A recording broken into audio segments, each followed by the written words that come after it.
So I've been thinking some more on this one. So if you haven't watched that video, go back and check it out. But as a way to get my students more involved, I once compared John Brown to the Punisher. Then it got me thinking, well, who are some other characters that fit these molds? And Robert E. Lee is one that I believe has a very specific archetype, and it might not be who you think. Robert E. Lee is outwardly a very respectable individual. He has ideology behind him. He's saying that he's doing this because he's a Virginian and he must fight to defend Virginia. He puts on the gray coat and he betrays everything that he stood for. He's no longer in charge of West Point. He's now fighting against the army he helped train and build. And he's doing everything to preserve a cause that he believes in, slavery. You're seeing a kind of double-sided dichotomy. And to me, if we're keeping the Marvel realm, that is best represented by Mr. Norman Osborn, also known as the Green Goblin.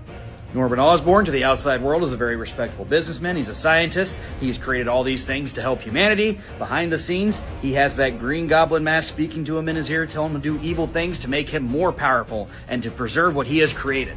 Lee's doing the same thing. He has slavery and preserving slavery speaking to him like a Green Goblin mask. On the other side, I went back and forth on this one a couple dozen times.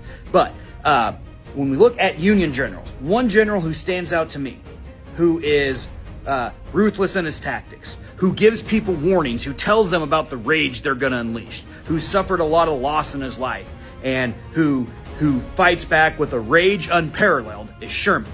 And if I'm looking for an analog for Sherman, I came down to two, but this is the one I came down on. Let's face it, if anybody's going to be chopping cigars and calling people bub, it's probably William Tecumseh Sherman.